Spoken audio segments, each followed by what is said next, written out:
नमस्कार, स्वागत है आपका। आप देख रहे हैं प्राइम टीवी और मैं कीर्ति हाजिर हूं लेकर हमारी प्राइम डिबेट।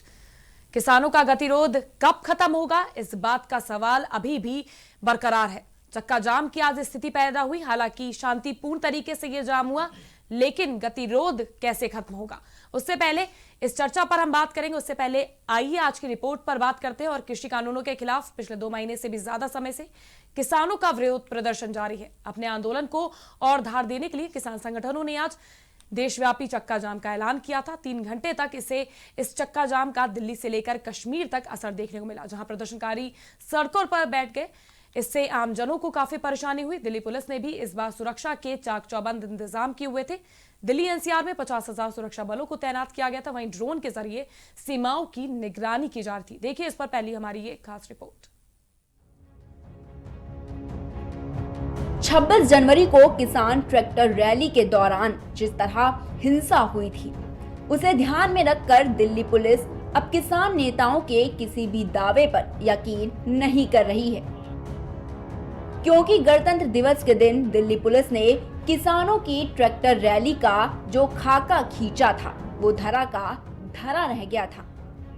गणतंत्र दिवस के दिन किसान नेता भ्रमित करने के लिए दिल्ली पुलिस से लगातार बात कर रहे थे, ताकि दिल्ली पुलिस के साथ धोखा किया जा सके।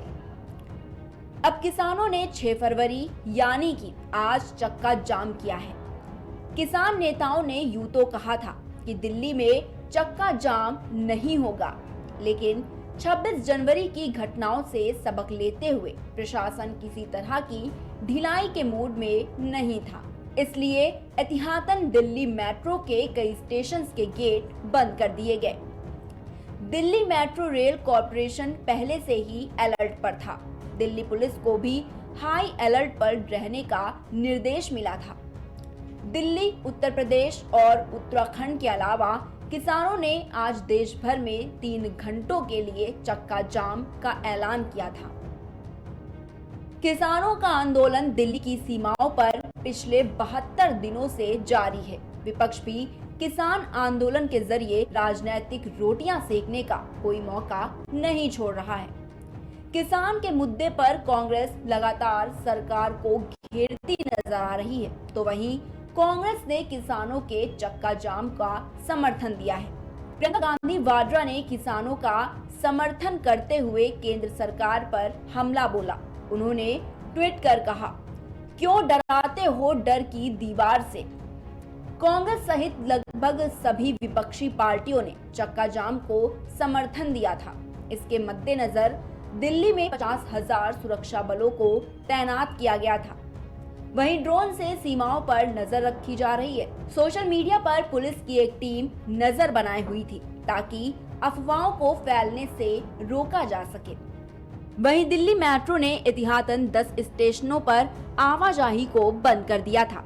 किसानों का कहना है कि दिल्ली, उत्तर प्रदेश और उत्तराखंड में चक्का जाम नहीं हुआ, पर दिल्ली पुलिस पूरी तरह से सतर्क रही। आसमान से भी बॉर्डर पर नजर बनाई गई थी। राजधानी के चप्पे चप्पे पर भारी सुरक्षा के इंतजाम देखने को मिले हैं। वहीं चक्का जाम का खासा असर पंजाब और हरियाणा में देखने को मिला। वहीं चक्का जाम 3 बजे 1 मिनट के लिए वाहनों के हॉर्न बजाकर खत्म किया गया। देश भर में चक्का जाम का खासा असर देखने को मिला। कई जगह किसानों ने सड़क पर बैठकर चक्का जाम का समर्थन किया। सहारनपुर बॉर्डर पर भी किसानों ने प्रदर्शन किया। अमृतसर में भी किसानों ने सड़क पर बैठकर चक्का जाम का समर्थन किया। केरला में भी चक्का जाम का समर्थन देखने को मिला। साथ ही जबरदस्त नारेबाजी भी देखने को मिली। वहीं मध्य प्रदेश में भी चक्का जाम किया गया। जम्मू कश्मीर में भी चक्का जाम का असर देखने को मिला। Output desk, prime TV. तो आपने चक्का जाम की स्थिति को देखा। वहीं हमारे पास कुछ तस्वीरें भी सामने आ रही हैं। आज जिस तरह से चक्का जाम हुआ, उसकी कुछ तस्वीरें सामने आ रही हैं, जो कि अमृतसर, बंगलौर, मोहाली और शाहजहांपुर बॉर्डर की हम साफ तौर पर आपको तस्वीरें दिखा रहे हैं। जिस तरह से आज तैयारियां की गई थी पुलिस प्रशासन द्वारा। कहा गया था कि स्थिति ऐसी कोई ना बन जाए जिसके चलते 50,000 पुलिसकर्मी तैनात किए गए थे। दिल्ली बॉर्डर से लेकर तमाम बॉर्डर्स पर पुलिसकर्मी तैनात थे। सुरक्षा बलों के सुरक्षा के कड़े इंतजाम किए गए थे। उन मानकों के आधार पर यह सुरक्षा व्यवस्था की गई थी। जिस तरह से 26 जनवरी को जो हुआ उसको देखने के बाद पुलिस प्रशासन पूरी तरह से अलर्ट रहा। हालांकि आज शांतिपूर्ण तरीके से जो भी चक्का जाम था वो शांतिपूर्ण तरीके से हुआ। वहीं आप तस्वीरों में देख सकते हैं तो अमृतसर, बंगलौर, महौली, शाहजहांपुर बॉर्डर। तो सितंबर से शुरू हुआ यह आंदोलन क्रांतिकारी आंदोलन की ओर बढ़ता जा रहा है। लगातार 26 जनवरी को प्रदर्शन सबने देखा, फिर चक्का जाम, और इसके आगे क्या, इसी पर आज सवाल पूछने के लिए हमारी ये खास डिबेट हमने आयोजित की है। तो हमारे इस खास डिबेट में हमारे साथ आज मौजूद है भारतीय किसान नेता आशीष यादव, वर्चस्व पांडे कांग्रेस प्रवक्ता, साथ ही साथ फोन लाइन पर हमारे साथ बीजेपी के नेता विकास तिवारी जुड़ चुके हैं। तो विकास तिवारी जी, सबसे पहले शुरुआत मैं आपसे करूंगी और आपसे पूछना चाहूंगी, आज प्रियंका गांधी ने ट्वीट किया, डर की दीवारों से डरा रहे हैं। कौन सी दीवारें हैं, किस तरह से आप डर फैला रहे हैं? देखिए, मेरा इतना कहना है कि प्रियंका गांधी से या कांग्रेस पार्टी से और क्या उम्मीद की जा सकती है। अभी कल संसद भवन में हमारे कृषि मंत्री जी ने स्पष्ट तौर पे कहा कि ये कृषि कानून को जिसे आप काला कानून कह रहे हैं, इसमें काला कहाँ है वह आप हमें बता दीजिए। लेकिन कोई भी आदमी ये बताने को तैयार नहीं है। ना तो किसान नेता इस बात को बता रहे हैं, ना ही विपक्षी पार्टियों के नेता बता रहे हैं, ना ही प्रियंका गांधी बता रही हैं, ना ही कोई अन्य व्यक्ति बता रहा है कि भैया इस कानून में दिक्कत कहाँ है जी। हमारे कृषि मंत्री जी बार बार ये कह रहे हैं, हमारी सरकार ये कह रही है कि हम आपकी जो भी आपकी आपत्तियां हैं, जो भी आपके संशय हैं, जहां पर भी आपको दिक्कत है उसमें सुधार करने को तैयार है। 13-14 राउंड की मीटिंग भी हो चुकी है। ससम्मान वो किसानों को बुलाते हैं, उनकी बात को सुनने को तैयार है। लेकिन कोई भी आदमी बस ये एक अड़ियल रवैया अपना रहे हैं। इनका मकसद देश को अस्थिर करना है, इनका मकसद देश को तोड़ना है, इनका मकसद है कि देश में एक अराजकता का माहौल पैदा किया जाए। और आप देखिए, जिस प्रकार से विदेशी हस्तियों का ट्वीट आ जाता है तो लोग कितने उछलने लगते हैं। यदि विदेश में भारत की बदनामी होने लगती है तो उन्हें कितना मजा आता है। यदि कल को पाकिस्तान के प्रधानमंत्री इस पर ट्वीट कर देंगे तो ये देखिए इनकी खुशी 4 चौगुना बढ़ जाएगी, क्योंकि ये ऐसे ही लोग हैं। ये इन्हें समस्या सिर्फ नरेंद्र मोदी जी से है, भारतीय जनता पार्टी से है।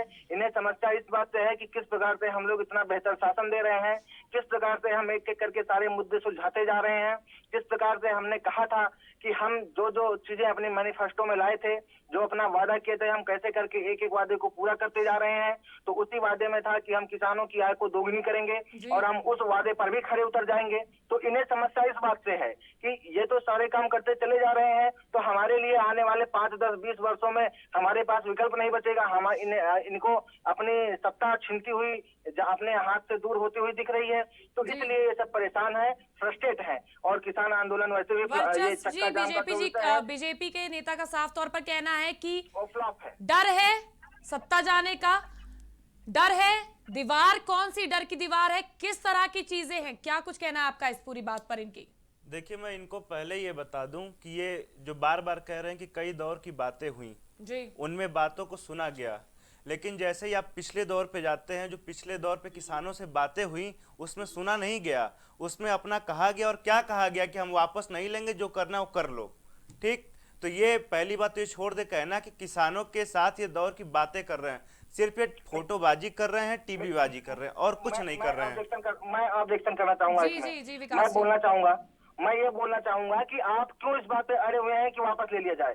क्यों आप चाहते हैं कि एक संवैधानिक व्यवस्था के द्वारा जिस बिल को पास किया गया, जो लोग जनता के द्वारा चुन करके गए थे, जिनका काम कानून बनाना है, जब एक नियम के तहत कानून बनाया गया, विधिवत लोकसभा एवं राज्यसभा में पास हुआ, क्योंकि आप लोगों ने काला कानून बनाया है, जिस कानून के तहत आप किसान की जमीन हड़प करके कुछ अपने प्रिय उद्योगपति साथियों को देना चाहते हैं। एक एक करके अगर आप बोलेंगे तो बात कहाँ है, आपको समस्या कहाँ है वो बताइए। आपने वो सिर्फ वही जो एक कहावत है कि कौवा कान ले गया तो आप अपना कान ले गए, कौवा के पीछे दौड़ रहे हैं। विकास जी, मैं विकास जी आप पर आऊंगी। वर्चस्वी, आप बताइए समस्या कहाँ है? कृषि मंत्री ने भी अपने बयान में कहा कि हम लगातार किसानों से ये पूछ रहे हैं कि काले कानून में कहाँ दिक्कत आ रही है, आप हमें बताइए, हम संशोधन करेंगे, लेकिन कोई बताने को तैयार नहीं है। आप ये बात कैसे कह सकते हैं कि कोई बताने को तैयार नहीं है? समस्या है कि आप एमएसपी की गारंटी नहीं दे रहे हैं, लिखित तौर पे गारंटी नहीं दे रहे हैं। और आपसे लिखित गारंटी क्यों मांगी जा रही है? क्योंकि आज तक की इतनी बड़ी झूठी सरकार इस देश ने कभी नहीं देखा। आप बात करते हैं 20 लाख करोड़ के पैकेज की, लेकिन वो पैकेज कहां जाता है? वो पैकेज दाढ़ी बढ़ाने में निकल जाता है। आप बात करते हैं सीमा पे सुरक्षा की, और सीमा पे सुरक्षा कैसी है? चीन के बॉर्डर पे हमारे सैनिकों की हत्याएं हो जाती हैं, पुलवामा जैसी घटनाएं घटती हैं देश में, और आप किस चीज की आप बात कर रहे हैं? इस समय कहां पे देश प्रगति कर रहा है? देश प्रगति कहां पर कर रहा है? मैं आप पर भी आऊंगी विकास जी, लेकिन किसानों का मुद्दा हो रहा है। तो आशीष जी, आपसे मैं राय जानना चाहूंगी कि आज चक्का जाम हुआ, शांतिपूर्ण तरीके से हुआ, लेकिन जिस तरह से वादा किया गया था कि दिल्ली के अंदर कोई नहीं जाएगा, वहां लेफ्ट के लोग पहुंचे हुए थे। हालांकि किसान तमाम जो पुलिसकर्मी थे वो सतर्क थे, क्योंकि उनका कहना था कि जब संवाद हुआ था किसानों से तब इतना बड़ा आंदोलन हुआ, जब संवाद नहीं हुआ तो कुछ भी हो सकता है। तो उसको लेकर पुलिसकर्मी तैनात थे। हालांकि आज भी उस तरह की स्थिति पैदा करने की लेफ्ट के कुछ कार्यकर्ताओं द्वारा की जा रही थी। तो आपका इस पे क्या कहना है? देखिए, मैं इस पे बताना चाह रहा हूँ कि देखिए, जो प्रदर्शन भारतीय किसान यूनियन और संयुक्त मोर्चा कर रहा है दिल्ली के बॉर्डर पे जी, पहले से भी शांतिपूर्वक चल रहा था और चलेगा। और ये जो आज का प्रदर्शन था, इसमें उत्तर प्रदेश, उत्तराखंड और दिल्ली एनसीआर ये इससे बाहर किए गए थे। और वहाँ पे आप देख सकते हैं टिकैत साहब वहाँ धरने पे खुद हैं, और कोई ऐसी अराजकता वहाँ नहीं फैली है। 12 से 3 बजे तक के जिन भी राज्यों में, जिन प्रदेशों में था, कहीं कोई हिंसक घटना नहीं आई है, और किसानों ने शांतिपूर्वक इसको निपटाया है। दिल्ली की अलग व्यवस्था है, दिल्ली का जो प्रशासन है, पुलिस प्रशासन है, उन्होंने अपनी व्यवस्था की, अच्छा है, उसके लिए वो करना भी चाहिए। और हम लोगों ने ये भी कहा था कि भाई हम दिल्ली नहीं जाएंगे, हमारा जो प्रदर्शन है शांतिपूर्वक रहेगा, हाईवे पे रहेगा, हमारा किसी गली में, किसी बस्ती में ऐसा कोई प्रदर्शन नहीं रहेगा, केवल हाईवे पे रहेगा, वो भी 3 घंटे के लिए। जी। लेकिन आप उस पर कुछ राय देना चाहेंगे कि जिस तरह से, हालांकि चक्का जाम उसे नाम नहीं दिया गया, लेकिन दिल्ली में लोग पहुंचे और उसको बोल रहे थे कि हम धरने पर बैठने वाले हैं। नहीं, देखिए ऐसा है, हमारे किसान संगठन के जो भी व्यक्ति हैं और संयुक्त मोर्चा है वो बिल्कुल नहीं गया है, उसका पालन उन्होंने किया है, सभी किसानों ने पालन किया है। अब कोई लेफ्ट गया हो या राइट गया हो, उसकी जिम्मेदारी हमारी नहीं है। कौन क्या कर रहा है ये थोड़ा जिम्मेदारी सरकार भी संभाले, और जो लोग कर रहे हैं उनकी भी जिम्मेदारी है। सारी जिम्मेदारी किसान ही की नहीं है। किसान जो कर रहा है वो भारत के किसानों के लिए बहुत ज़रूरी है। जो रोटी तिजोरी में बंद होने वाली है, हम उसको बंद नहीं होने देंगे। इसके लिए हम लोग बैठे हैं और शांतिपूर्वक अपनी बात को लेकर के बैठेंगे। जब सरकार चाहेगी तो बात करेगी, और किसान भी बात करने के लिए तैयार है। जब भी टेबल पे बैठ के बातचीत होगी, मामला निपट जाएगा। विकास जी, क्या रोटी तिजोरी में बंद होने की स्थिति आ गई है? बिल्कुल नहीं, बिल्कुल नहीं। कोई रोटी तिजोरी में नहीं बंद हो रही, बल्कि रोटी बनाने के लिए जो अनाज पैदा होता है, हम किसान को उस अनाज का उचित मूल्य दिलाने का प्रयास कर रहे हैं। और ये जो किसान के रूप में बिचौलिए बैठे हुए हैं, वो लोग नहीं चाहते कि वो पैसा किसान को मिले, और वो सारी रोटी स्वयं हड़प के खा लेना चाहते हैं। वो चाहते ही नहीं है कि किसान को रोटी मिले। एक्चुअल में हम सही मायने में सबका एक समान वितरण करना चाहते हैं। मैं चाहता हूँ किसानों को उचित मूल्य मिले, जितना उनका लागत है, जितना उनका परिश्रम है, उसको कम किया जाए, और उस हिसाब से उनकी आर्थिक स्थिति को सुधरे। और हम लोग उस दिशा में प्रयासरत हैं। ये लोग किसानों को बरगलाने का काम कर रहे हैं, उन्हें भ्रमित करने का काम कर रहे हैं। और एक बात मैं और स्पष्ट रूप से बता देना चाहता हूँ, ये जो वहाँ पे आंदोलन हो रहा है उसमें किसान नहीं है, उसमें सिर्फ बिचौलिए हैं जिनका अपना व्यापार बंद होने के कगार पर है। जो किसानों के अनाज पर, किसानों के ऊपर व्यापार करते थे और सारी मलाई स्वयं खाते थे, और किसान निरीह होकर के परेशान रहता था। तो आज इस कानून के माध्यम से किसानों को उनका हक मिला है, और उन बिचौलियों की दुकानें बंद होने के कगार पर है। और इसलिए वो आशीष जी, आपका क्या कहना है? आप भी किसान है, खेती करते होंगे, एमएसपी रेट पर तय हो रही है, क्या कुछ कहना है आपका? किसान 3 महीना वहाँ धरने पर नहीं बैठ सकता। विकास जी, अब सुन लीजिए, जवाब सुन लीजिए। अपना खेतों का काम कर रहे हैं। विकास जी सुन लीजिए, आशीष जी इसका जवाब दे रहे जवाब हैं। सुन लीजिए, जवाब सुन लीजिए। आपने बहुत कुछ दे दिया भारत के किसानों को, वो निहाल हो गया, माला माल हो गया, खुशहाल हो गया।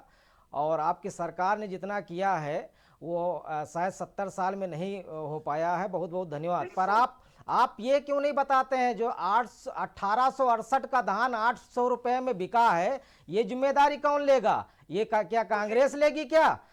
2000 रुपए का मक्का 800 रुपए में बिका है, इसकी जिम्मेदारी कौन लेगा? ये जिम्मेदारी कौन लेगा? ये कांग्रेस लेगी, ये भाजपा नहीं लेगी है? मतलब आप लोग जो हमारा धान हमने 65 पहले सुन लीजिए विकास जी, पहले उत्तर सुन लीजिए। आपने कहा कि हम किसानों को बहुत कुछ दे रहे हैं। क्या दे रहे हैं? धान खरीदा नहीं गया, गेहूं खरीदा नहीं गया, मक्का खरीदा नहीं गया। आप क्या कर रहे हो? और अभी मैं आपको बता दूं कि अभी कुछ दिन पहले जो है हमारा खुद का धान आज नहीं खरीदा, मतलब ऑनलाइन करा करके जब भी जाओ वहां पे बोरी नहीं है। अभी तो हमारा जो है टारगेट पूरा हो गया। मतलब ये क्या तरीका है? आप खरीदोगे नहीं, हमें एमएसपी की गारंटी चाहिए सीधे। आप कब दोगे एमएसपी की गारंटी? विकास जी, धान खरीदारी में दिक्कतें आ रही हैं। अपने मित्र को बता दूं, शायद इनको जानकारी नहीं है और यही समस्या है। जानकारी हमें है, मैं खुद एक किसान का हूँ, किसान का बेटा हूँ, किसानी मैं खुद करता हूँ, लखनऊ का रहने वाला हूँ। ठीक है, जानकारी आपको नहीं है। अंदर बैठ करके एसी रूम में जानकारी ऐसा नहीं होती है। आप आंकड़ा उठा करके देखिए पिछले 5 अरे आंकड़ा क्या होता है? आंकड़ा तो सरकार बनाती है, आंकड़ा तो सरकार बनाती है। आंकड़े हमसे लिए है क्या? नहीं, आंकड़े आपने हमसे लिए है क्या? आंकड़ा तो आप कुछ भी लिख दीजिए। ये जो बिल लाया गया है, आंकड़ा तो आप कुछ भी लिख दीजिए। जो बिल आने के बाद आशीष जी, एक एक करके मैं सबकी सुनूंगी। विकास जी आप बोलिए क्या? जी, मैं ये कह रहा हूँ कि इन मित्र को जानकारी नहीं है। इन्हें पता होना चाहिए कि रिकॉर्ड खरीदारी हुई है जो पिछले कई वर्षों में नहीं हुई थी, उससे अधिक खरीदारी इस बार हुई है किसानों की, और किसानों को एमएसपी पर भुगतान हुआ है। और यह जो 800 रुपए में खरीदने की बात कर रहे हैं, इसी को समाप्त करने के लिए तो ये कानून लाया गया है कि किसानों को उनका उचित मूल्य मिले, और ये नहीं चाहते।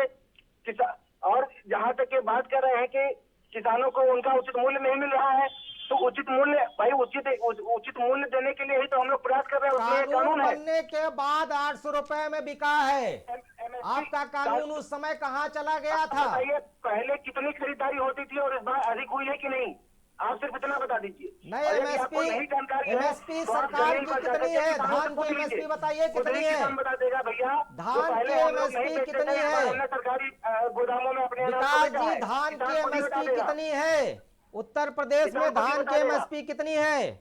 और एमएसपी कई चीजों में बढ़ाई गई है। अरे धान की एमएसपी विकास जी आपसे आशीष जी से धान की एमएसपी पूछ रहे हैं, आप उस पर उत्तर दे दीजिए। एमएसपी 1863 रुपया है, शायद आपको मालूम नहीं है। 1868 रुपया धान के एमएसपी है। और क्या आप पूरे लखनऊ में कोई ऐसा कांटा आप बता दो जहां पे हम जांच करवा दे चल के? हमारा भी धान अभी नहीं बिका है, हमारा भी रजिस्ट्रेशन है, मैं दिखा सकता हूं। ठीक है, और जांच करवा लीजिए। हाँ, घर में रखे हैं, धान भी घर में रखा है, धान भी घर में रखा है। और आप खरीदोगे, बैठ करके आप खरीदोगे वाला रजाई लगा करके 1868 रुपए में हमारा धान आप खरीदोगे? आप एमएसपी दे रहे हो, 1868 रुपए में धान खरीदोगे? हम नहीं खरीदेंगे, हम कोई धान खरीदने का व्यापार नहीं करते हैं। आप अंबानी और अडानी को बैठे हो, अडानी अंबानी को दे रहे हो धान खरीदारी के लिए। जाइए वहाँ पे आपका धान खरीदा जाएगा। अब आप उसको खुद ही विकास जी, उनका सीधा सवाल यही है कि धान खरीदी एमएसपी। एक मिनट आशीष जी, विकास जी उनका सीधा सवाल यही है कि एमएसपी रेट पर तय धान खरीदी नहीं हो रही है। आखिर कौन खरीदेगा? सरकार की जिम्मेदारी है, सरकार ने मानक तय किए हैं, तो जिम्मेदारी किसकी? सरकार की है। तो सरकार की जिम्मेदारी पर आज एक किसान खुद बैठ के ये बोल रहा है कि मेरा धान नहीं बिक रहा है। मैं वही बता रहा हूँ, आप मेरी बात सुन लीजिए ध्यान से। अरे आप कहीं कोई कांटा बता दो जहाँ पे हम अपना धान तौलवा दें। आप बता दो लखनऊ में कौन से कांटे? अभी आप हमको फोन कर लीजिएगा पर्सनली, मैं आपको कई कांटे बता दूंगा। आपका धान वहाँ बिक जाएगा। और नेता फोन करेंगे तब खरीदा जाएगा, यही तो है। आम जनता का धान नहीं खरीदा जाएगा। बीजेपी के लोग फोन करेंगे तब धान खरीदा जाएगा, यही तो है। कितनों का आप धान खरीदवा देंगे? कितनों का गेहूं खरीदवा देंगे?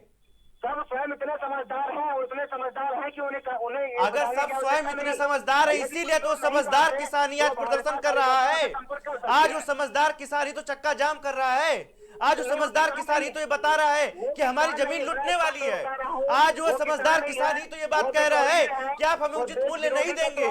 वो समझदार किसान ही बता रहा है कि आप हमारी खेती को हड़प करके हम लोग को बधुआ मजदूर बनाना चाहते हैं। ये आपकी सोच है, आपकी नीयत है। विपक्षी पार्टियों के कार्यकर्ता है, वो किसान नहीं है, किसान अपने खेतों में है। अरे किसान, अरे आपको क्या पता, मेरी अपनी खुद की खेती है। सवेरे 5 बजे इस कड़कती ठंड में ओस पड़ती है, कोहरा पड़ता है, उसमें जाकर के हम लोग धान लगाते हैं। आप क्या समझते हैं हम लोग किसान यहाँ नहीं बैठे हुए हैं? पैदा हुआ हूँ और नहीं, हमारे बेटों में धान पैदा हुआ है क्या? करके अगर आप लोग बोलेंगे तो चीजें समझ में आएंगी। मैं बता दूं, आपके नेता, पहली बात सुनिए विकास जी, आपके नेता, उनको भारत के किसानों से मतलब होगा कैसे?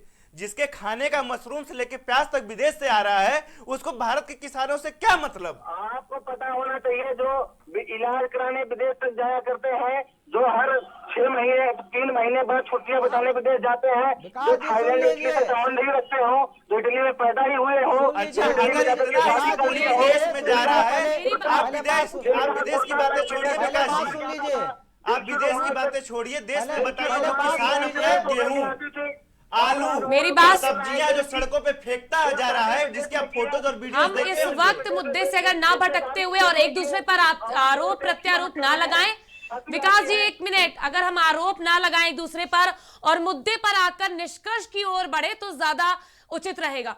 मेरा सीधा सवाल ये है, जिस तरह से मैं आशीष जी से भी सवाल करना चाहती हूँ। आशीष जी, सितंबर से आंदोलन चालू हुआ है और इतना बड़ा आंदोलन मेरे नजरिए में अभी तक नहीं हुआ, जिस तरह से 2 महीने से आंदोलन लगातार जारी है। अक्टूबर तक जाएगा ये आंदोलन, साफ तौर पर बोला जा रहा है। जिद बना रखी है, आज चक्का जाम हुआ, 26 जनवरी को आंदोलन हुआ, आगे की परिस्थिति क्या? देखिए, आंदोलन कुछ नहीं कहा जा सकता। अक्टूबर तक जाएगा, नवंबर तक जाएगा या फिर जुलाई में खत्म होगा। जब भी सरकार से किसानों की वार्ता हो जाएगी निर्णायक, आंदोलन खत्म हो जाएगा। बिल वापसी, घर वापसी, बिल वापसी नहीं तो घर वापसी नहीं। और ये जो विकास जी कह रहे हैं कि वहाँ किसान नहीं है, वहाँ पे बिचौलिए हैं, तो हम आपको नेता भी नहीं मानते हैं। आप हमको किसान नहीं मान रहे तो हम आपको नेता भी नहीं मान रहे हैं। विकास जी, मैं आपसे पूछना चाहूंगी, कहीं ना कहीं सरकार की भी कोई कमियां है, समझाने में दिक्कत है। इतनी जल्दी संसद में पेश कर दिया गया बिल, बिना किसी उसके क्या दिक्कतें आ रही हैं जो किसानों को आप साधने में या उनको एक तरह से समझाने में आप विफल साबित हो रहे हैं? देखिए, समझाने में कमियां वहां पे आ सकती हैं जब कोई व्यक्ति समझना चाह रहा हो जी। जब कोई व्यक्ति पहले से माइंड सेट करके बैठा है कि नहीं भैया हमें समझना ही नहीं है जी, वो जानबूझकर समझना ही नहीं चाहते, तो उन्हें कोई कैसे समझा सकता है? उन्हें तो कोई नहीं समझा सकता, तो वो समझेंगे ही नहीं।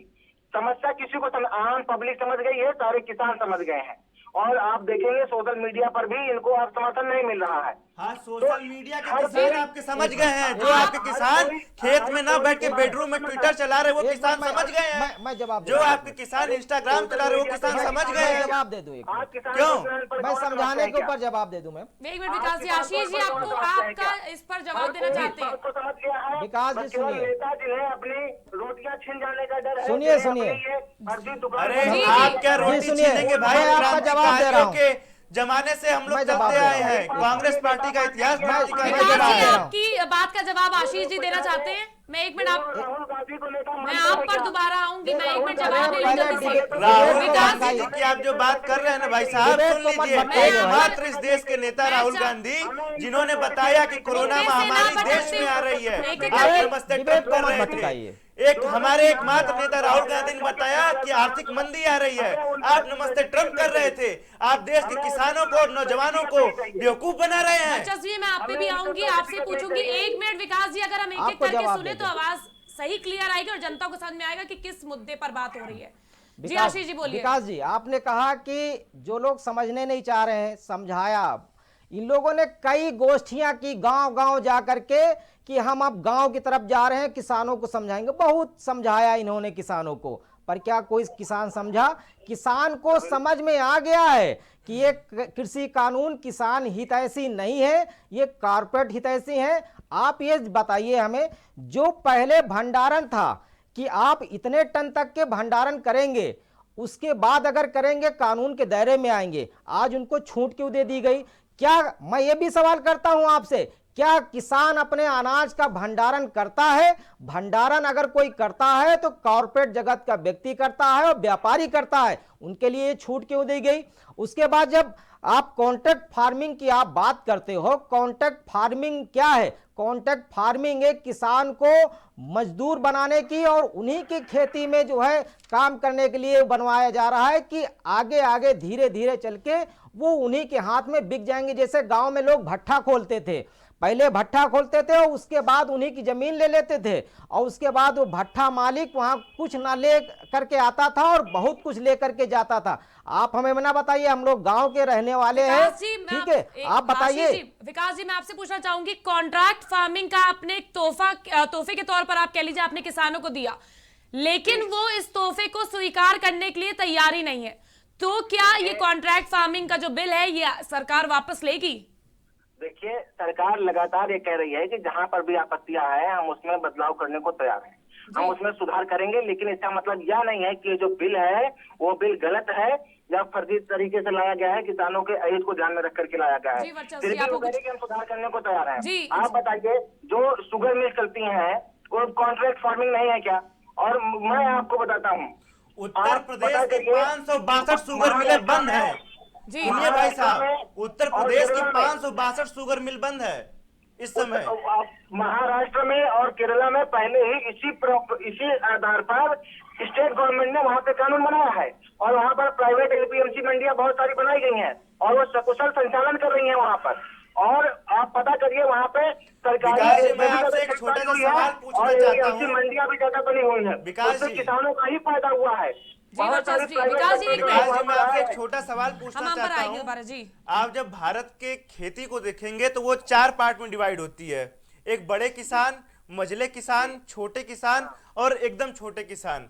लेकिन जो बड़े किसान हैं उनके पास कॉन्ट्रैक्ट फार्मिंग जब आप लेकर के जाते हैं, ऐसे में आपके पास खेती की ज्यादा जमीन है, अनाज आपके पास ज्यादा रहता है, तो जो कॉर्पोरेट का आदमी आएगा वो हमेशा कॉन्ट्रैक्ट 1000 लोगों से बात करने की जगह सिंगल एक पर्सन से बात करना समझेगा। लेकिन जब इसी परिप्रेक्ष्य को आप उत्तर प्रदेश और बिहार में देखते हैं, जहां पे किसानों को आपकी पुरानी सरकारों ने किसान की जगह खेतिहर मजदूर बना दिया है, वो लोग अब पंजाब और जो भी हमारे देश के बड़े किसान हैं उनको भी खेतिहर मजदूर बनाना चाहते हैं, क्योंकि बधुआ मजदूरी आप लोग के दिमाग में घुस चुकी है और आप इस देश के किसान को बधुआ मजदूर बनाकर, खेतिहर मजदूर बनाकर गुलाम बनाना चाहते हैं। विकास जी, आपका क्या कहना है इस पर? मेरा इनको जवाब है जी, मेरा इनको जवाब है। पहली बात तो इन्होंने एक्ट को सही तरीके से पढ़ा नहीं है और दूसरी बात कि इनकी सकारात्मक कानून की प्रक्रिया पे क्या कहा गया? आप न्यायालय के दरवाजे पर नहीं जा सकते हैं। मैं बता रहा हूं, आपने जो फसल उगाई सही नहीं हुई, फसल उगाई, फसल सही नहीं हुई तो कॉर्पोरेट वाला आदमी खरीदेगा नहीं, आपको उसका हर्जाना भरना पड़ेगा और उसके लिए आप कहीं और अपील नहीं कर सकते। उसमें बल्क में खरीद लिया जाएगा। कई गाँव मैं कॉन्ट्रैक्ट फार्मिंग पे ही आ जाती हूँ। एक मिनट विकास जी, आशीष जी, मेरा सवाल आपसे है। एक सेकंड, एक प्रैक्टिकल बात आप बताइएगा कि आपके पास सपोज करिए कि 1000 एकड़ जमीन है, मेरे पास 10 एकड़ जमीन है, मेरे जैसे 10 एकड़ जमीन वाले 100 लोग से आप बात करने जाएंगे कि आपके पास 1000 एकड़ की जमीन है, उससे कोई कॉन्ट्रैक्ट करने जाएगा, आप क्या बात करते हैं? कैसी कॉन्ट्रैक्ट फार्मिंग की आप बात कर रहे हैं?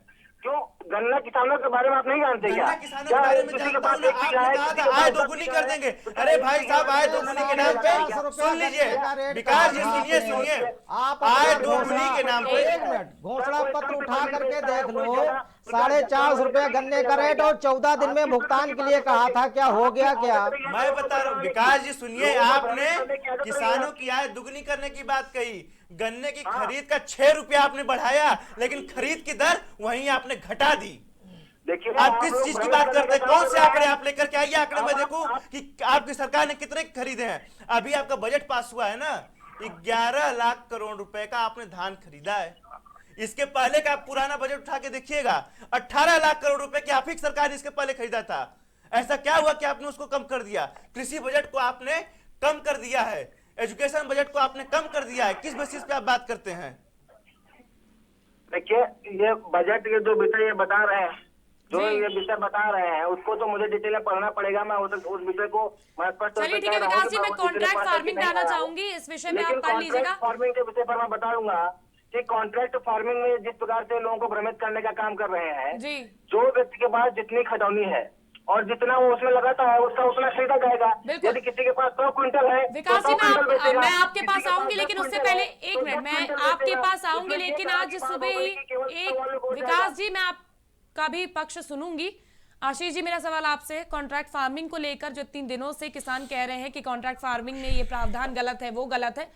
पंजाब की सरकार ने, आज ही बीजेपी नेता ने ट्वीट किया है सुबह, पंजाब सरकार में कॉन्ट्रैक्ट फार्मिंग का प्रावधान है, जेल भेजने और जुर्माने लगाने तक का वहां पर प्रावधान है।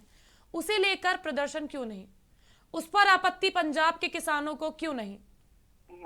मैं देखिए, विश्वास की बात है। विकास जी एक मिनट, मेरा सवाल आशीष जी से है। ऐसा है जो नहीं, विश्वास की, वर्चस्व जी आप कैसे बात करें? विश्वास की बात, हमारी सरकार बात पे विश्वास, मोदी जी की सरकार पर वहां किसानों को पर विश्वास नहीं। है। कॉन्ट्रैक्ट फार्मिंग को लेकर एक जगह पर हाँ, आप कह मैं रहे हैं बता गलत रहा है, हूं, अभी एक इसी- जगह आप अभी कह रहे हैं इसी कि के वहां पर पहले- विश्वास है। सुन लीजिए, ये विश्वास कैसा मैंने है? अभी थोड़ी देर पहले इसी बात को पहले ही रख दिया कि कॉन्ट्रैक्ट फार्मिंग की जो बात हो रही है, पंजाब के किसान जो हैं वहां वो पर बड़े जेल खेतिहर हैं। भेजने और जुर्माने तक का प्रावधान उसके जेल ऊपर भेजे, तय किया लेकिन हुआ उनके है। साथ कोर्ट में न्याय की व्यवस्था भी आपको करी जेल गई जाने है। में विश्वास है? सुन लीजिए, उसमें कोर्ट में आप जाकर के न्यायिक प्रक्रिया भी है, लेकिन नहीं। आपके इस नए बिल में आशीष जी, कोर्ट आपको जाने की जेल कोई जाने प्रक्रिया पर नहीं है। विश्वास है? एक मिनट, आपको जेल जाने पर विश्वास है, लेकिन जेल कैसे 1.5 जाएंगे? साल स्थगित करने पर विश्वास। कानून बना हुआ है, आप पढ़िए। कितने किसान जेल Contract- भेजे गए? कितने आप- आज तक मैं ये कितने नहीं- किसान जेल किसने भेजे गए? किसान- और अभी आप देखिए NSP कॉन्ट्रैक्ट, एक सेकंड में आपको बताता, कॉन्ट्रैक्ट फार्मिंग की बात आप पंजाब की कर रही है ना, उसमें बिचौलिया कौन है? सरकार है। यहाँ बिचौलिया कौन है? कोई नहीं है। उस कैसी कॉन्ट्रैक्ट बात- फार्मिंग में बिचौलिया आपने उसको बोला, पढ़िए, मेरे पास तो वो एक है। मिनट, मैं सुबह आपने ही पढ़ के आया कॉन्ट्रैक्ट हूं। फार्मिंग को लेके भी बोला जमीनें बिक जाएंगी, ये जो भ्रम फैलाया जा रहा है एक तरीके से, साफ तौर पर कैसे बिक जाएंगी? मतलब आप ये बताइए ना, साफ तौर पर जो बिल पे लिखा हुआ मैं है बता रहा कि हूं। ना लीज पर दी जाएगी, ना किसी गरीब की जमीन पर कब्जा किया जाएगा, तो आप, और वो कभी भी अगर किसान के ऊपर है वो कभी भी जा सकता है, तो विड्रॉ कर सकता है। मेरा सवाल ये आशीष जी से था, क्या, एक मिनट मैं आप पर आऊंगी। आशीष जी, मुझे आप ये बताइए, कॉन्ट्रैक्ट फार्मिंग को लेकर एक सरकार में जेल भेजने का, जुर्माने लगाने तक का प्रावधान है, वो नहीं है?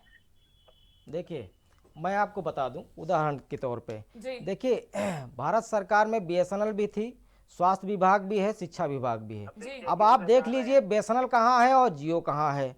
आप देख लीजिए एकदम जो सरकारी अस्पताल है वो कहाँ है और प्राइवेट अस्पताल वो कहाँ है। आप देख लीजिए स्कूल की शिक्षा में सरकारी स्कूल कहाँ है और प्राइवेट स्कूल कहाँ है। देखिए, यहाँ पे ये सब सिस्टम दूर परिणाम है इसके, जो इसके परिणाम आने वाले हैं, दूर परिणाम आने वाले हैं। इसको भी, खेती को आप देख लीजिए, मैं आपको उदाहरण एक और दे देता हूं। अभी जो किसानों से मक्का खरीदा गया 8 रुपए किलो खरीदा गया, आप मैं बता रहा हूं, बेस्ट प्राइस में चले जाइए 46 रुपए का भुट्टा है, और रिलायंस ट्रेड्स में 46 रुपया जो है गेहूं है, और बिका कितने में है? 15 रुपया 12 रुपया। तो कॉन्ट्रैक्ट फार्मिंग का भी जो यही है कि आगे चल के जो समस्याएं पैदा हो रही हैं और पैदा हुई हैं, ऐसा नहीं है, तमाम किसानों की जमीनें हड़पी गई हैं, तमाम कॉर्पोरेट जगत, आप देख लीजिए पूरे लखनऊ क्षेत्र में कितना कृषि क्षेत्र कम हो गया है। एमएसपी पर भी आऊंगी, उस पर बात करूंगी। मैं कॉन्ट्रैक्ट फार्मिंग को लेकर आपसे एक साधारण सवाल पूछ रही हूँ कि आप जिस कॉन्ट्रैक्ट फार्मिंग से डर रहे हैं, जिस पर आप कह रहे हैं किसानों की जमीन छिन जाएगी, ये हो जाएगा, वो उस पर कब्जा कर लिया जाएगा, पंजाब में ये कानून बना हुआ है, उस पर जेल भेजने का प्रावधान है, जुर्माने लगाने का प्रावधान है, उसको लेकर प्रदर्शन क्यों नहीं? उसके लेकर चर्चा क्यों नहीं? हम कॉन्ट्रैक्ट फार्मिंग नहीं लेना चाहते, तो ये कौन है हमको जबरदस्ती देने वाले? मतलब ये कौन है हमको देने वाले कि नहीं आपको कॉन्ट्रैक्ट फार्मिंग लेनी पड़ेगी?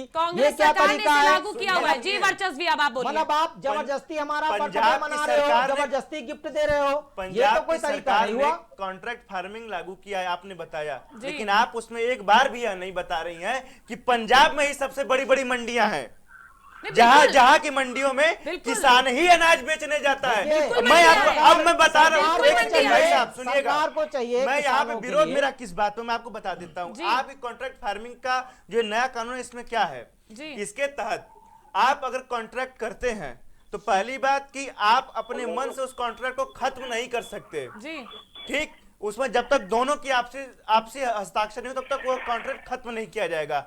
दूसरी बात, अगर आप किसी कॉर्पोरेट के साथ मिलकर के अपना अनाज अगर नहीं बेचते हैं, सोचिए कि आप अपना अनाज आपसे किसी ने नहीं खरीदा तो आप अपना अनाज पूरे देश में कहीं बेच भी नहीं पाएंगे। कैसी बात, ये तो इस पे तो यही सेट ही किया गया है जो आप कृषि कानून आए हैं, किया गया कि किसानों का अनाज अगर उनके उद्योगपति साथी न खरीदे तो फिर वो किसान जो 1000 रुपए मतलब 20 रुपए किलो गेहूं अगर बेचना चाहते वो 3 रुपए में बेच, मंडियों को खत्म करने के जो भी आप लोग की शर्तें थी उस पे सरकार मानी। विकास जी, आपका क्या कहना है? पंजाब में ये कानून लागू होता है कॉन्ट्रैक्ट फार्मिंग का, वहां पर प्रावधान बनता है, वो राजी है उस पर। एक बात और बताता हूँ, जो पंजाब में कानून है उस पे किसान को ही जेल जाने का प्रावधान नहीं है, उसमें जिससे कॉन्ट्रैक्ट है उसके भी जेल जाने की बात है। If the buyer contravenes the provisions of act shall on conviction be punished, अगर बायर बीच में किसी भी तरह का दखल देता है तो उसको जेल भेजा जाएगा, उसके खिलाफ कार्रवाई की जाएगी। साफ तौर पर मेरे सामने है।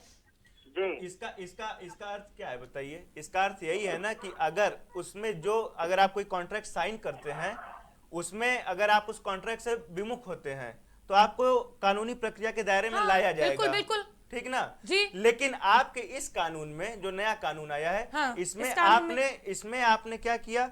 इसमें आपने सिर्फ और सिर्फ किसानों को ही गुनहगार बताने के लिए पूरा प्रावधान रचा। किस तरह से आपने गुनाहगार, आप मुझे समझाइए, आप वर्चस्व जी मुझे बताइए, किस तरह से गुनाहगार बनाया गया इसमें? मैं बता रहा हूं इसमें क्या किया गया है कि अगर किसान आपके साथ कॉन्ट्रैक्ट करता है, आपने उसे कहा कि भैया तुमने मुझसे कॉन्ट्रैक्ट कर लिया 10 रुपए प्रति किलो के ऊपर, ठीक है, गेहूं के 10 रुपए प्रति किलो के ऊपर आपने मेरे साथ कॉन्ट्रैक्ट कर लिया, लेकिन फिर क्या होता है कि अगर आपका ही वही गेहूं उस मात्रा में अगर नहीं निकल पाता है जिस मात्रा के लिए आपकी उस जमीन पे कॉन्ट्रैक्ट हुआ है, फिर उस गेहूं को नहीं खरीदेंगे।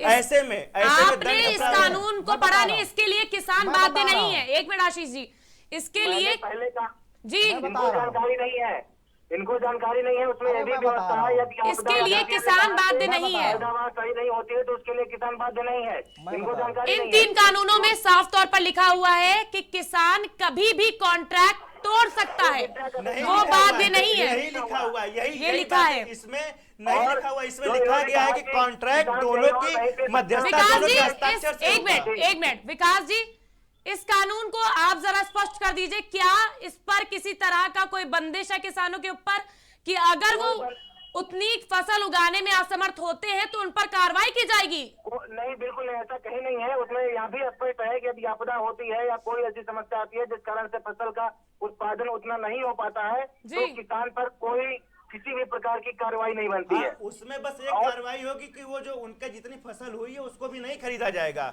और उसके लिए आप कानूनी लड़ाई जो है वो कोर्ट में लड़ नहीं सकते हैं। यही आपका कानून है। बिल्कुल नहीं, ये गलत बात बोल रहे हैं, यही तो बरगलाने का काम ये लोग करते हैं। क्या बात कर रहे हैं? इसमें क्या बरगलाने का काम है? हमारे एक मिनट विकास जी, आशीष जी, मैं आपसे पूछना चाहूंगी, आशंकाएं क्या हैं? आशंकाएं साफ तौर पर सीधे शब्दों में आशंकाएं क्या हैं? आशंकाएं ये है और ये सत्य है। देखिए, हमारी अगर बात किसी कॉन्ट्रैक्ट फार्मिंग से तय हुई, हालांकि हम कॉन्ट्रैक्ट फार्मिंग का समर्थन नहीं करते हैं, मान लीजिए कॉन्ट्रैक्ट फार्मिंग तय हुई हमारी 10 रुपया और मार्केट में वो रेट जो है उसका 15 रुपया है, ठीक है, तो इसको फायदा सीधे कॉन्ट्रैक्ट फार्मिंग वाले को जाएगा, ना कि किसान वो बाहर फिर नहीं बेच सकता है। जो बात अगर हो गई कि 10 रुपया और अगर मार्केट चल रहा है 50 रुपया, नहीं, तो ये चीज के लिए तो मार्केट ओपन है। नहीं, कृषि कानूनों में आशीष नहीं, कॉन्ट्रैक्ट फार्मिंग क्या है? यही तो है। जब आप हमारी आपकी बात तय हो गई तो हम बाहर कैसे जाकर के बेचेंगे? कैसे हम बेचेंगे जाकर के? आप कॉन्ट्रैक्ट उन्हीं से करेंगे ना कि जिस नहीं, मैं आपसे लेना चाहूंगी इस पे जवाब। ये ऐसा नहीं है, आप देख लीजिए। और ओपन मार्केट तो जो कॉन्ट्रैक्ट फार्मिंग नहीं कर रहे हैं। विकास जी से इस पर जवाब लेना चाहूंगी। जी विकास जी, कॉन्ट्रैक्ट फार्मिंग में व्यवस्था ये है कि जब हमारा आपसे पहले किसी रेट पर बात तय हो जाती है तो यदि हमारी फसल खराब भी होती है, यदि मार्केट में रेट कम भी होता है तो भी हम ज्यादा पर ही खरीदेंगे जिसमें हमारी पहले से तय हुई है। ये बात आपको समझना चाहिए। लेकिन अगर मार्केट में कभी भी अनाज का दाम कम नहीं होता है, हमेशा अनाज का दाम बढ़ता ही है। मैं आपको बता रहा हूँ, सरकार को देखिए, ये गतिरोध कैसे खत्म होगा? बात डिबेट पे चल रही है कृषि कानून के ऊपर, और कैसे खत्म होगा और सरकार को करना क्या चाहिए। देखिए ऐसे बात करने से, देखिए वैसे बात करने से डिबेट भी नहीं हल हो पाएगी। 2 महीने का आंदोलन आशीष जी, 2 महीने का आंदोलन, सवाल यही है गतिरोध टूटेगा कैसे? टूटेगा, सरकार अगर अड़ियल रवैये से काम न करे, जैसे सरकार अड़ियल, बिल्कुल अभी आप देख रहे हैं इनके प्रवक्ता हमको किसान मानने के लिए नहीं तैयार है, खालिस्तानी पाकिस्तानी है, हम किसान नहीं, खालिस्तानी की बात नहीं हुई है, नहीं डिबेट का मुद्दा मत घुमाइए आप। देखिए खालिस्तानी की बात नहीं हुई यहाँ पर बात गतिरोध खत्म होने की हो रही। देखिए इनके प्रवक्ता गतिरोध कैसे टूटेगा? अभी क्या कहा इन्होंने? एक मिनट वर्चस्व जी 1 मिनट, आप पर मैं आऊंगी, उससे पहले मैं आशीष जी से, आशीष जी तिजोरी में रखने की बात करने लगे और उसे काला कानून बोलने लगे। बिल्कुल नहीं, तो अगर हम लोग किसान नहीं है तो बात किस बात की करें भाई आपसे? हम तो आपको नेता भी नहीं मानते। आप आशीष जी बात करने के लिए बैठे हो तो मन साफ करके किसान है आप, मैंने बोला आप किसान है, ठीक है, अब आप बताइए गतिरोध टूटे कैसे? मन साफ करके आप बैठो, गतिरोध टूटेगा। मैं बता रहा हूं आपको क्या करना है। आपकी सरकार है, आप राजा हो, हम प्रजा है जी। आपको अगर कुछ कोई प्रजा कह रही है उसको पूरा करने में आपका मान सम्मान नहीं घटेगा। प्रधानमंत्री जी को कुर्सी पे बैठाया इस भारत के किसानों ने, इस भारत के किसानों ने भाजपा को वोट देकर के प्रधानमंत्री को उस कुर्सी पे बैठाया है। 70 सालों से कृषि का मैं 1 मिनट, मैं अपने पीसीआर सिस्टम से बोलूंगा, थोड़ा सा वॉल्यूम अगर आप विकास चुने हुए सांसद तो हमें आवाज सही आएगी। कहां से है? संवैधानिक व्यवस्था के तहत बनाया गया है और सर्वे करा लीजिए, 10% लोग भी आपके साथ नहीं होंगे। आप किस प्रकार की बात करते हैं कि लोगों के रुझान को समझना चाहिए। आप सिर्फ मोदी जी को कमजोर दिखाना चाहते हैं, भाजपा सरकार को और विकास जी 1 मिनट मुद्दे से एक मिनट भाजपा के चुने हुए सांसद इसी जनता और किसी किसान के बीच से गए हैं। मुद्दे से क्यों भटक रहे हैं? मुद्दे से हम नहीं भटक रहे हैं, मुद्दे से विकास जी भटक रहे हैं। एक मिनट बात करना है, यहाँ डिबेट लड़ाई में नहीं करनी है, बात करनी है गतिरोध कैसे टूटेगा। तो गतिरोध टूटेगा जब भाजपा सरकार बात मानेगी, गतिरोध क्या टूटेगा। बात माननी है? बात माननी ये है कि आप एमएसपी पे कानून बनाइए और जो भी एमएसपी लागू होती है। अच्छा 1 मिनट आशीष जी, अच्छा एक बात बताइए, एक मिनट मेरी बात तो मैं एक बात पे आपसे बात बोला, एमएसपी पे आपने बोला कानून बनाइए, सब्जी के दाम अलग, धान के अलग, गेहूं के अलग, एक एमएसपी सेट कैसे हो जाएगी? क्यों नहीं हो सकती है? जब एक पार्ले जी का रेट तय हो सकता है, एक माचिस का रेट तय हो सकता है, एक चिप्स का रेट तय हो सकता है, नहीं एक चिप्स का रेट तय हो सकता है, तो ये नहीं तय हो सकता है। वो एमआरपी है मेरे भाई, एमआरपी और एमएसपी दो अलग अलग चीजें हैं, दोनों की अलग अलग व्यवस्था है। हमें मालूम है एमआरपी क्यों बनाया गया आप समझिए। हमें मालूम है एमआरपी भी मालूम है और एमएसपी भी मालूम है। मैं एक उदाहरण दे रहा हूँ, आपको। सरकार बाध्य नहीं है सारी फसल खरीदने के लिए, आप इस बात को भी समझिए। आपको एमएसपी के बारे में जानकारी चाहिए। किसी चीज की बात नहीं है, सीमा पे जवान मरता है सरकार बाध्य नहीं है, किसान का अनाज खरीदना सरकार बाध्य नहीं है, युवाओं को रोजगार नहीं मिलता सरकार बाध्य नहीं है। सरकार किस लिए बाध्य है? जब सरकार बाध्य नहीं है विकास वर्चस्व जी, हम रोजगार की भी डिबेट करेंगे और रोजगार के मुद्दे पर भी आएंगे, उस दिन चर्चा करेंगे। बहुत मुद्दे हैं कांग्रेस के बताने के लिए, लेकिन आशीष जी मेरे पास समय की कमी है तो मैं जल्दी आप तीनों से एक बार लेना चाहूंगी, गतिरोध कैसे टूटेगा? आशीष जी पहले आप। गतिरोध टूटेगा, भाजपा सरकार बैठ करके बातचीत करे, किसानों को जो चीज चाहिए वो आप किसानों को दो। जबरदस्ती कोई चीज देने से उसको लाभ होने वाला नहीं है। मंडियों को आप स्थापित कीजिए। जो हमारे यहाँ कांटे होते हैं, जैसे हम लोग गेहूं धान जो भी उत्पादन करते हैं, हम लोगों को 20-25 किलोमीटर दूर ले जाना पड़ता है और वो भी 5-5, 6-6 दिन, 7-7 दिन, एक महीना हम लोगों को वहां रुकना पड़ता है अपने धान या अनाज को जो है तौलाने के लिए। ठीक है, तो ये गांव स्तर पे और ब्लॉक स्तर पे होने चाहिए। मतलब कि इतनी दूरी होनी चाहिए कि 5-6 किलोमीटर की दूरी पे वो अपना अनाज बेच सके और उसको खर्चा कम लगे, उसका लेबर कम लगे, उसका डीजल और ट्रैक्टर का खर्चा कम लगे। जो ये किसानों की आय बढ़ाएगा। और जो मंडियां हैं, मंडियों को आप बढ़ाइए, क्योंकि मंडियां खत्म हो रही हैं और जो जहां पे कांटे हैं वो बंद हो रहे हैं, तो किसान की आय दुगनी इससे नहीं होगी। किसान को सस्ता चाहिए डीजल, किसान को बिजली चाहिए, किसान को बीज चाहिए, किसान को खाद चाहिए, ये समय पर उपलब्ध कराएं और किसान धरती पे इतना पैदा कर देगा कि आप देखिए कोई यहाँ भूखा नहीं रहेगा। विकास जी, मतलब विकास की बात करें विकास जी, ऐसे विकास नहीं। जी आप क्या कहना चाहेंगे इस पर? देखिए हमारे पास फर्दर डिस्कशन के लिए पार्लियामेंट में कमेटी में आप जाएंगे? किसानों के समर्थक, देखिए हम लगातार इस विषय पर चर्चा कर रहे हैं और हम जो है जल्द ही कोई इसका समाधान निकाल लेंगे। पूरे देश का जो समाज है, पूरे देश के लोग वो भारतीय जनता पार्टी नरेंद्र मोदी जी के साथ है। हमने किसानों के हित में कानून बनाया है। विकास जी और वर्चस्व में आपसे, मेरे पास समय की कमी है विकास जी, माफ करिएगा जी, मेरे पास समय की कमी है। बहुत बहुत धन्यवाद जी। वर्चस्व जी, विपक्ष की क्या जिम्मेदारी, कब तक किसानों का साथ निभाना है? हम जब से सत्ता में रहे हों या ना रहे हों, हमेशा देश के किसान, मजदूर, नौजवान के साथ रहे हैं, हमेशा रहेंगे। और अगर यह सरकार चाहती है वास्तविकता में कि इसका हल निकले, तो साफ साफ बात है कि ये तीन जो काले कानून है, वो जो कर रहे हैं खेती का खून, उनको वापस ले लिया जाए, गतिरोध खत्म हो जाएगा। और मैं एक बात और बताना चाहूंगा, गतिरोध की बात मत करिए, समाधान की बात करिए। पंजाब में कितना गतिरोध है मैडम? वही तो कह रहे, पंजाब, मैं सबकी बात कर रही हूँ, मैं एक जगह को नहीं लेके पंजाब में सुन लीजिए, मैं किसान बिल की बात कर रही हूँ। फिर से मैं आपको फिर से एक बार क्लियर कर दूं। आप पंजाब के जिस उस कानून की बात कर रही हैं, उस कानून में ये कॉन्ट्रैक्ट मार्केटिंग की जो बात कही गई है, उसके अतिरिक्त भी वहां मंडियां चलती हैं, वहां किसान बेच सकता है। लेकिन इनके कानून के मुताबिक अगर आप कॉन्ट्रैक्ट फार्मिंग के तहत नहीं आते हैं तो आपका अनाज कोई नहीं खरीदेगा। इसी बात को हम क्लियर करना चाहते हैं। पंजाब और हरियाणा के किसान और उत्तर प्रदेश, बिहार और बाकी जगह किसानों में बहुत अंतर है। आप यहाँ के किसान को देख लीजिए, लेकिन एकजुट एक ही कानून पर है। मेरे पास समय की कमी है, माफी चाहूंगी, लेकिन आज के डिबेट की हम और खेतिहर मजदूर में अंतर सरकार को भी समझना पड़ेगा। बहुत बहुत शुक्रिया हमारे साथ आपका जुड़ने के लिए, आशीष जी और वर्चस्व जी, आपका बहुत बहुत शुक्रिया। हालांकि लगातार बात यही हो रही है कि गतिरोध कैसे टूटेगा। सितंबर से शुरू हुआ ये कानून आज तक चल रहा है, क्रांतिकारी आंदोलन की ओर बढ़ता जा रहा है। 2 महीने से लगातार आंदोलन जारी है।